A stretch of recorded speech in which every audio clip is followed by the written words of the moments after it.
If there's one thing Divinity Original Sin 2 did right, it's letting you slay a large variety of baddies. Dragons, liches, smelly slimes, demons, hookers, the list goes on and on. But what if you wanted to kill all of them? Can you beat Divinity Original Sin 2 by killing every NPC in the game?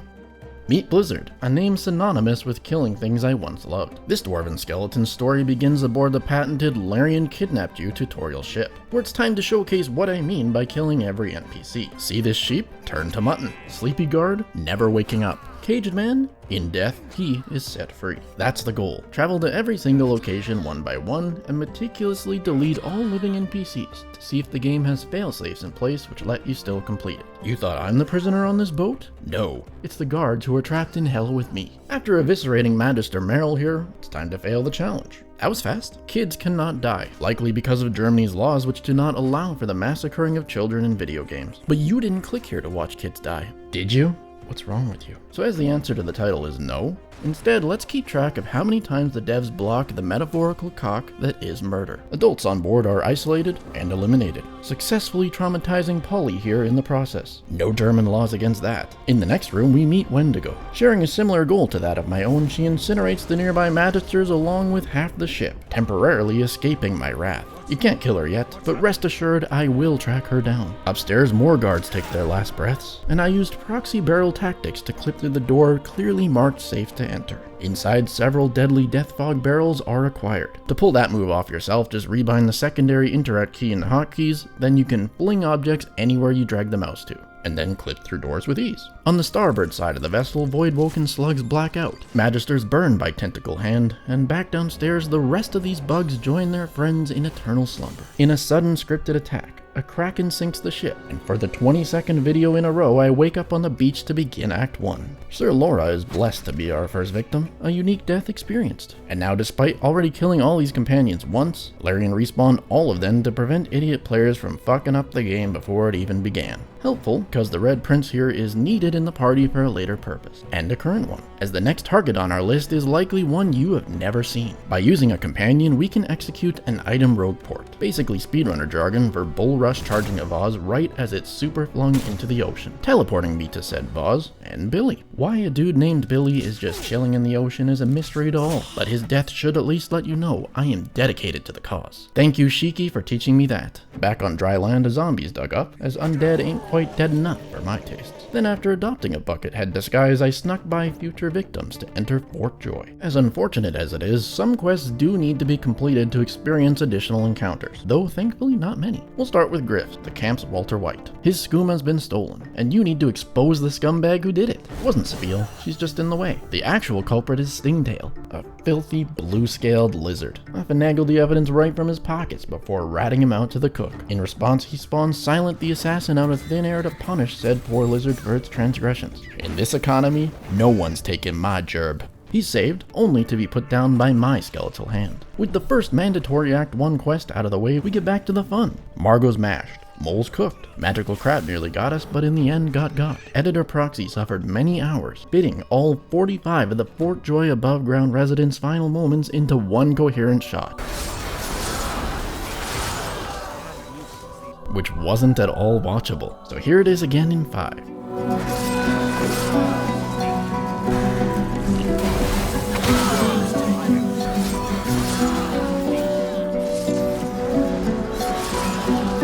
All except Boss Dallas and her goons. As for them, man ain't meant to defeat multiple level 8s this early on, but with proxy box tactics, anything is possible. Just block off all the high ground access points to this tower, strategically position yourself out of their range, then pincushion them mostly risk-free. Never underestimate my ability to waste time in the pursuit of pointless video game goals. 19 minutes go by. Thought it was more, though the receipts don't lie. Dallas flees. She can't die in Act 1, but her creepypasta pets aren't as lucky. The reward for that win is well worth it. Frogs, turtles, and all manner of local wildlife go extinct in mere seconds from the reckoning. Underneath Fort Joy, another quest must be completed. The Arena of the One. Its only objective is victory over other arena combatants in a fight to the death. All 2 of the spectators in the crowd went wild, meeting a similar fate afterwards as they too have the life snuffed out of them. There's no question as to why Blizzard was being sent to a prison island, and this time it's nothing to do with the Cosby Suite. Secret undead are bludgeoned. Wither more, withered more. Prison administration mowed down in the workplace, and with the termination of these guards, Blizzard and his lizard friend make their grand escape. Wendigo's back,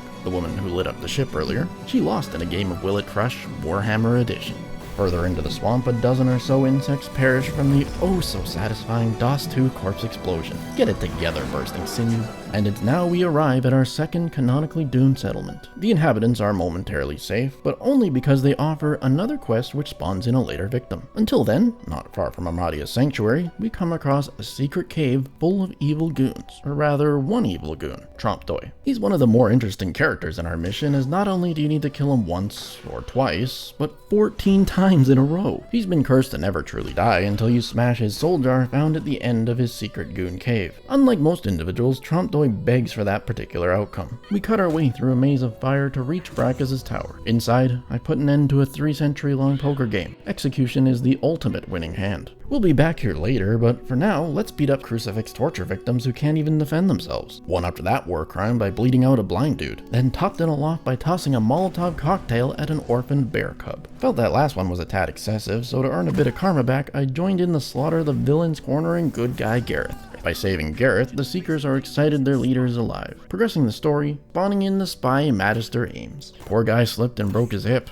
Life alert ain't on the way. With that metagame reality over, there's no reason to delay the senseless slaughter of Seeker kind. Goodbye, Claude. See ya, Exter. Later, lizard with a dumb name. I'd like to say that none of these guys matter, which is true.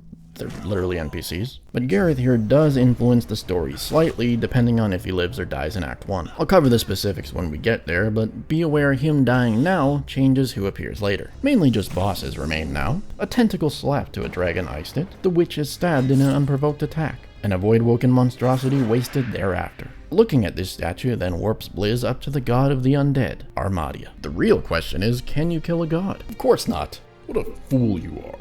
How can you kill a god? You can't even reach the other gods doing combat in the background. Larian blocked off that pathing. But you can use that item fling trick to get a death fog barrel in there, prompting a unique reaction. You dare enter combat with gods? I love when the devs account for what are supposed to be impossible scenarios. The ridiculousness doesn't stop there though, as in this state you cannot be hit, and they are immune to all damage. That's a soft lock. No waypoint intervention works in this place. Even killing your own character here will just respawn you in purgatory. Another weird thing the devs accounted for. Spoiler, they technically all die in the lore when you beat the game. So I'll let it slide, reload, and just talk to her like a normal human. She explains that you're the chosen of her, and teaches you how to cast the Bless spell. This spell can be used to extinguish the eternally burning pigs, and if you quickly swap characters, you can kill them before they flee the world forever to get double XP. Bless is also needed to unlock the Helmet Demon, equip the full set of Tyrant armor, use it to purge these Shriekers, and a secret demon dude spawns out to experience a brief life. That would have been everyone, but Larian kindly added some free DLC bosses. This elf we rescue on a boat to be dealt with in a future act, and a pirate skeleton is hunted down 3 separate times in his questline for some fancy new threads. Much like BG3, Act 1 got roughly half the game's total attention,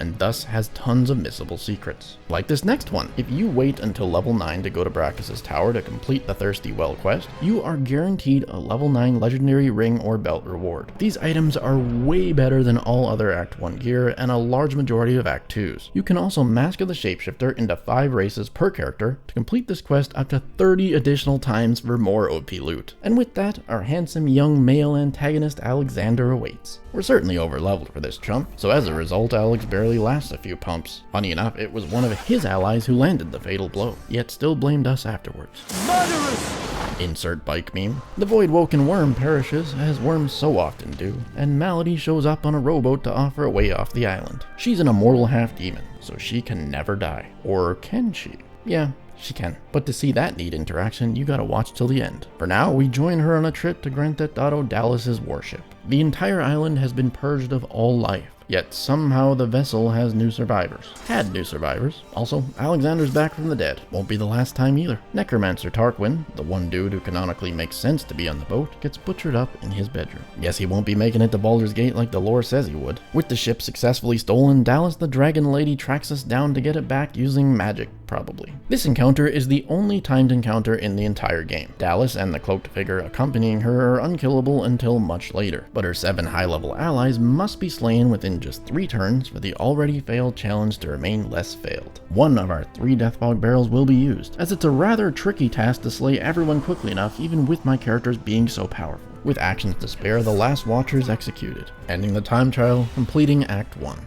Act 2 takes place on Reaper's Coast, a much larger area to cover with many more targets and a lot of hard to spot secrets. And if you're thinking, "Oh, Proxy, can't you just use the wiki?" no viewer with a ridiculous voice, this ain't the BG3 wiki. Outside of Act 1, it's basically abandonware. Even straight up bosses are missing pages. Instead, I'll be relying on my own knowledge from over 1,000 hours played, and to help remember where I've done the deed, I've implemented a blue flag map marker system. As I move around, the map is marked. Otherwise, it would be a nightmare to track down. It was still a nightmare. With all that out of the way, the main objective here is to save the Meister. Electrocuting her to intentionally fail the quest doesn't mess up the game's story. But what I've always wanted to try is failing the second part of Act 2's main storyline, where your only goal is to help any 2 of the Source Masters in the region and learn their powers. To fail, let's hunt them down before we learn and see what happens. On the way to the first of said teachers, the Driftwood townsfolk are terrorized. For missable encounters in this area, we have the Lizard Prostitute, which spawns in people who try to rob you after purchasing her services. You've also got Warren, who is initially hiding in a hard-to-notice cave, but teleports to the Under Tavern after you handle the possessed dwarves nearby. And while not exactly missable, the arena does need to be completed before the Under Tavern is completely wiped out. It was at this point I realized my characters are each so OP from all the excessive murder hoping we've been doing that we can easily split up the solo fights. As most of the delay in our killing is waiting for enemy turns, this nearly doubles our slaughter speed. But more importantly, it doubled the fun I'm having. Who could have guessed that a turn-based game would be more enjoyable when it's nearly always your turn? When I got to Wrecker Cove, I had to regroup as a new problem arose. This Voidwoken. It's a dirty cheater. Somehow it manages to flee the battle even when it's not its turn. Also has the ability to warp right out of chest prison strats. So if he's gonna cheese, I'll do the same. Introducing the illegal backpack strat. Load any 5,000 pounds of garbage that the extinct locals no longer need into a bag, and telekinesis it on top of your enemy for a one-shot slam. Did the same for the next parlay, as they need to die in 1 turn or they too disappear from the world forever. Then retired the broke backpack strat because it's just too OP. I'd always thought that the cave Voidwoken were the same ones that spawned up top and flee the world forever, and after killing both in one run, I can now confirm I was just a Voidwokist. They're completely different people. To remain in character, I scrambled their unborn eggs, showcasing further discrimination. Then took on the first teacher, Mortis. He goes hard-mode Bugman when you kill his allies, so I did just that. Though even with 4 times health, he's a pushover. With his death, the first quest is failed. Afterwards, we beached a shark. Totally googled the answer to this puzzle, released an evil lich upon the lands, and followed him admiring his slaughter of the additional NPCs he'd spawned into the world. This bastard killed so many innocents. That's supposed to be my job. Stuck a sword right up his desiccated ass. Did not attempt to read that text, and repeated the same sword to ass technique on his 4 conjured parasitic heart allies. That chase coincidentally led straight to our next source teacher, Haneg. She's been cornered by Magisters, and for the highest possible body count outcome, we need to side with them against her. Logically, doesn't make a lot of sense, but that didn't stop the devs from letting you do it. With her realizing she's outnumbered, she sacrifices herself, spawning in wave after wave of Voidwoken abominations from these portals. Afterwards, the God King revives her as a skeleton to cast Summon Lava, a bullshit, undodgeable one-shot attack on one of your party members. I'd rank Undead her as the toughest boss in Act 2, and one most players would probably never see, because who would choose to side with the dudes who actively screwed you over at every opportunity prior to this? Regardless, only by doing this encounter with the Magisters,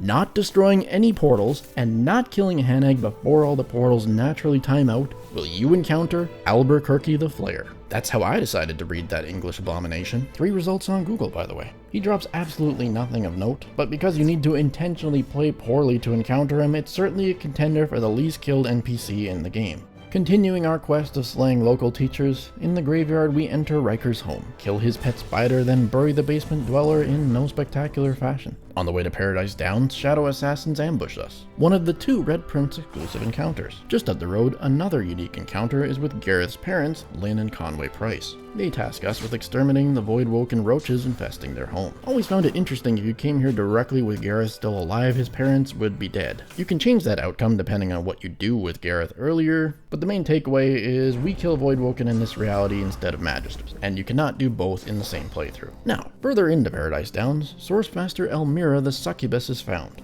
The easiest way to handle her quest would be to kill the boss on the island, but to experience additional combat, you need to agree to do the god-awful quest involving saving her boyfriend. Bro can't jump either, so you gotta figure out a way to get him over the gaps. Also, he can't be healed and dies easily, but if you lead him towards the bridge, a quest-specific Voidwoken ambush occurs. Pretty tricky to keep him alive during it, but thankfully I don't need to worry now that he spawned in the extras. That's another main quest successfully failed. The nearby featherless undead chicken monster is cooked up, and since we're up north already, I figured I'd help the Red Prince get laid. Him and his girlfriend confess love for one another upon their first meeting, and this triggers the second Red Prince exclusive encounter. More lizard assassins! His girlfriend up and leaves during the chaos without a word, so she will join the later list. In the Black Pits, innocents are executed. We entered a burning building to ensure there was no leaving it up to God, and then eliminated Quarry Mistress Anna by the entrance to the mines, as she flees forever once you trigger the battle with Magister Jonathan. Speaking of Jonathan, had Gareth survived, it's possible to encounter Magister Carrie here instead as a backup for Jonathan. She has completely different stats, spells, and voice lines, can die in an alternate reality, but as I killed Gareth in Act 1, she does not exist in ours. Jonathan will have to do.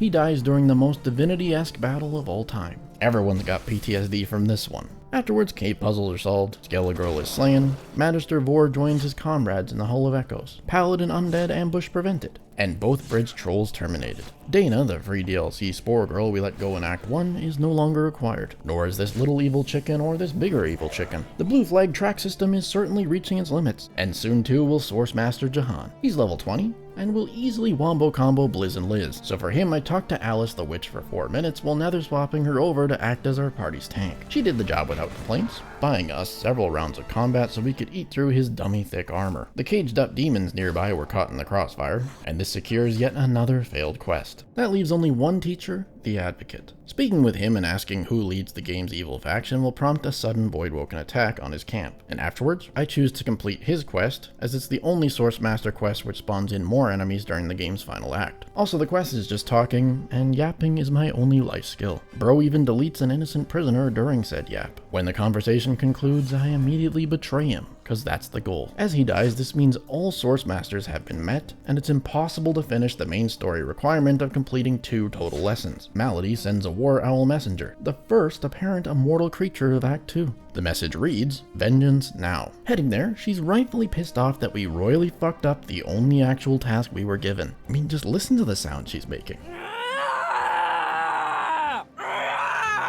Done. The BG3 narrator then saves the day, as she spent her own life force to locate a path to Act 3, covering up our mistakes. Thanks, brah. As much as I'm ready to leave Act 2, I ain't done killing yet. The horrors of Blood Moon Isle remain, including Crazy Lizard, Possessed Dwarf, Skeletal Cat, and Cute Giant Teddy Bear. Been in this room many times before and somehow never noticed it. The last somewhat normal lives of the Lone Wolves are claimed, and now it's time for the puzzles. I didn't leave them because they're difficult, more so annoying. No turn-based mode in DOS 2, so getting 4 specific surfaces up to solve the seasonal elf trial before they expire is more challenging than the actual encounter itself. Underground terracotta warriors are shattered, undead necromancer felled. I just want to point out, he's barely even hidden. I don't know how he's missing from the wiki. Outsmarted the undead riddler to death, found the beach genie, which is actually just a lizard with invisible legs, and with him wished away, the children of Driftwood are finally left alone in this world. Be happy, kids. After 24 hours and 7 minutes played, we get to leave Reaper's Coast, and can arrive in Act 3 on the Nameless Isle. The weird part about this place is half of it's already dead by default. Unlike Act 1, which was full of neat secrets, and Act 2, which had many hidden interactions, Act 3 is 90% straightforward, just play the game and you probably won't miss anything. The main objective is to complete trials for each of the gods, and my objective is slaying their chosen for the fun of it. With that said, I still had to reload and lose 18 minutes of progress because this level 1 crab scuttled away from me like a cheetah after I spoke with it. The Hussein Bolt of crustacean kind was not so lucky in round 2.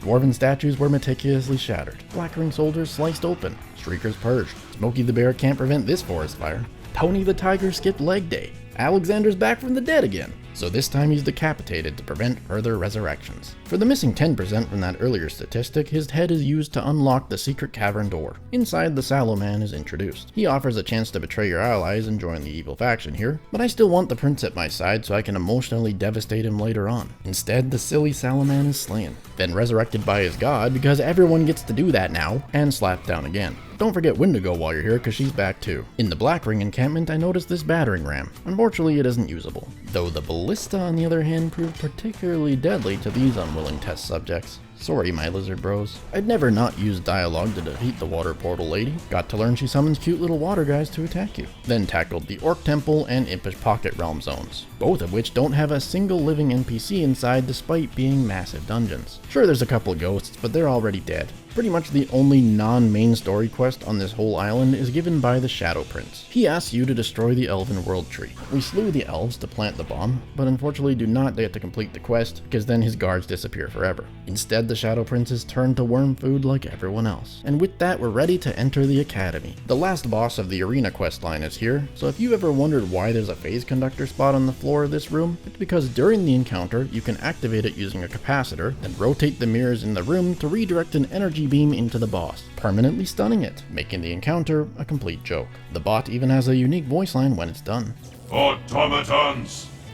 Free me! These beams disappear once the boss dies, so I'd guess most people killed it before realizing that was an option. After its inflammation, we head to the main entrance and greet the Voidwoken delegate. He asked if I'd like to swear allegiance to the God King, an undead only option which gives you 2 extra talent points and extra stats to work with. So I do just that and shoot the messenger before it's gone. And then you greet your rejected companions once more as undead. They chose to join the same evil faction that I just did, yet remain enemies. You can slay all of them again, but this big robot here will always come back to life after death. Another entity to add to the immortal list. Speaking with it transitions you into the battle for divinity, which is rather anticlimactic as all the competition's already been taken care of. At the end of this segment, Dallas pops in, forces you into a cutscene, destroys the wellspring to prevent your divinity, and without control of your characters, it's impossible to kill her guards. Is what quitters would say. The Death Fog barrels I'd grabbed on the tutorial ship were specifically obtained for this reason. You can use the item fling glitch to position these barrels to where Dallas spawns in, as well as a teleporter pyramid to get over there. Summon a flame incarnate with the fireball spell, and pyramid over. Start the cutscene, and while your characters are locked, the summoned creature remains controllable. You can now position the barrels and secure the kills on every guard for full XP. Cutscenes won't stop my murdery mission. Dallas and Vredeman survive, but their days are numbered. Mirrored combat begins, your god takes over, and the Source Titan, aka your god, is defeated. Not so foolish now. That wraps up the Nameless Isle, and Malady helps in the escape. Though as we arrive in the game's final act, something different happens. Malady is on the ground dying. While Malady is normally immortal in the game, if you failed to complete at least 2 of the very easily doable Source Master quests during Act 2, then Malady will die upon reaching the game's final act. She explains that she had to sacrifice what was left of her soul to locate the Nameless Isle. Thanks to my incompetence, we get to cross one immortal half-demon off the immortal entities list. There are a lot of civilians to take care of in this act, and Mr. Deathfog Boss himself is nice enough to hand over a steady supply of his funny gas to help in that regard. Wouldn't want anyone escaping now, would we? Blizz and Liz split up again to handle things, as there are just too many streets to bloody. Was genuinely shocked to see Mordecai the Demon standing here, as I know it died earlier. And I know that Hack the Game self-revives, but this one isn't supposed to. This is the demon from back in Act 2 who was locked in Jahan's cage. This cameo was so unexpected I had to double check the recording, and yeah, it clearly died. But I guess because it was teleported outside of the cage, it somehow messed up the quest triggers? I don't really know. If you're wondering, there's supposed to be Cuddles the bear and a winged wolf here, but he killed them, so it'll have to go down as a strange, unusual bug. The other demon inside of the possessed child I did expect. His allies die first for the kill max goal, then Tiger Demon is dusted. This is also a replacement encounter, so if you didn't take the Act 2 child, then there's just a few unnamed losers here instead. But that's another one or the other scenario. We meet our old rival the Kraken again in the harbor, only for it to swim away like a coward after losing its armor. This game drags out their bosses worse than the Frieza saga did back in Dragon Ball Z. While you're here, the harbor also hosts a frozen cellar with 2 popsicles hidden in the back of it. Sorry, Teddy. Your parents did not share a child's immortality. With the outskirts of the city purged, the townsfolk can be tackled. Though not quite folk, these disguised demons ambush us as revenge for our Act 2 betrayal of the Advocate, running away forever once their armor is dropped. Reloaded because this is my reality. So instead, I strategically stripped them of their armor all at the same time to stunlock them into a Kilimanjaro. Most of the city is rather weak, so it's split up and handled separately. That is, until citizens took the sides of demons against me, because multiple factions is a mechanic Larian somehow never considered. Heroically, I solved the city's drug problem, then the school teacher problem, and afterwards ran into the backup Moppet. This little guy exists as an alternative method to discover how to solve the final puzzle of the game. So when you attack it, it will tell you the hint and disappear afterwards. To one-shot it before it spoke, I piled up corpses and cast the mass corpse explosion spell. Funny enough, on its corpse is a metal scrap hinting that the answer to that later puzzle is power. So the devs did account for a third possible scenario in the unlikely event someone did this. Sahela's back, though the lore doesn't exactly explain how that happened. While clearing the plant boss, Innocent Frog, and Regal Owls within Cam's garden, I noticed Carol Ann Fluffinster, who reveals she was one of the previously immortal owls I'd met in Driftwood. No longer immortal, she's earned her one-way trip to the big bird cage in the sky. Her owl mistress then reports to me there's been no news at all from Fort Joy in quite some time. Glad to hear we made an impact. Pig Queen became bacon. Chem's Vault Securitrons were outsmarted by a rolled up chunk of carpet. Pretty sad when even a Roomba showcases superior AI. This dude's name is Cook.